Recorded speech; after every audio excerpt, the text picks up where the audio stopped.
Chapter 28. Only Charlie Left.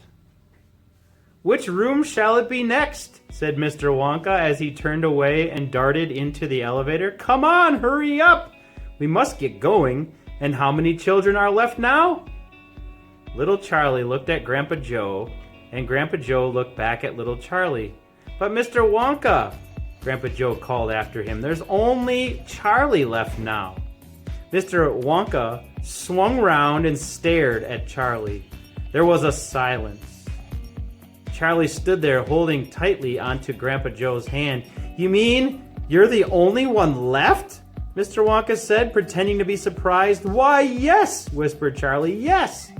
Mr. Wonka suddenly exploded with excitement.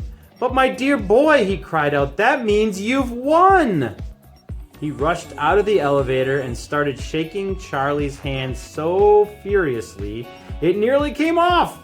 "Oh, I do congratulate you," he cried. "I really do. I'm absolutely delighted. It couldn't be better. How wonderful this is. I had a hunch, right from the beginning that it was going to be you. Well done, Charlie. Well done. This is terrific. Now the fun is really going to start, but we mustn't dilly, we mustn't dally. There's even less time to lose now than there was before. We have an enormous number of things to do before the day is out. Just think of the arrangements that have to be made, and the people we have to fetch. Well, luckily for us, we have the great glass elevator to speed things up. Jump in, my dear Charlie. Jump in, you too, Grandpa Joe, sir.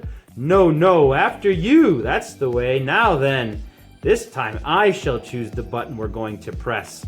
Mr. Wonka's bright twinkling blue eyes rested for a moment on Charlie's face. Something crazy is going to happen now, Charlie thought. But he wasn't frightened. He wasn't even nervous. He was just terrifically excited. And so was Grandpa Joe. The old man's face was shining with excitement as he watched every move that Mr. Wonka made. Mr. Wonka was reaching for a button high up on the glass ceiling of the elevator. Charlie and Grandpa Joe both craned their necks to read what it said on the little label beside the button. It said, "Up and out."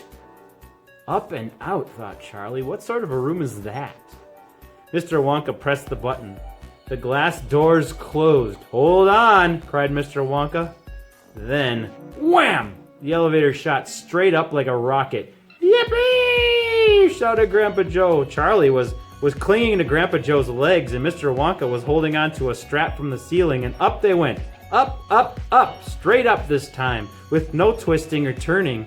And Charlie could hear the whistling of the air outside of the elevator.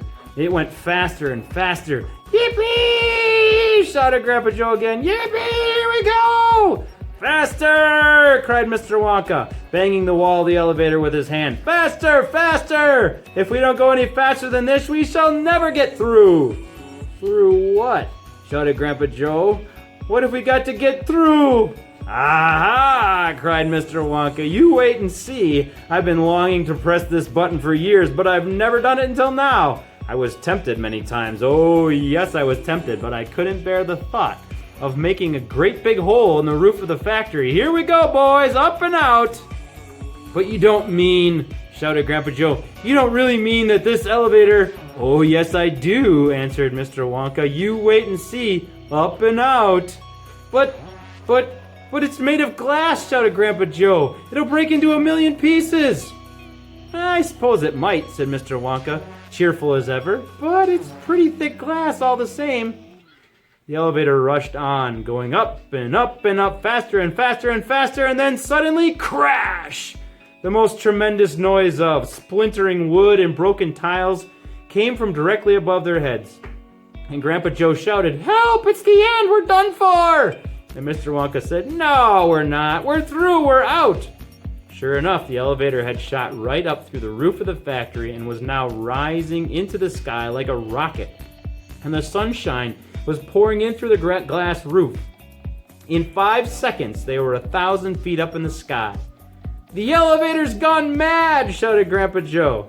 "Have no fear, my dear sir," said Mr. Wonka calmly, and he pressed another button. The elevator stopped. It stopped and hung in midair, hovering like a helicopter, hovering over the factory and over the very town itself, which lay spread out below them like a picture postcard. Looking down through the glass floor on which he was standing, Charlie could see the small, faraway houses and the streets and the snow that lay thick over everything. It was an eerie and frightening feeling to be standing on clear glass high up in the sky. It made you feel that you weren't standing on anything at all.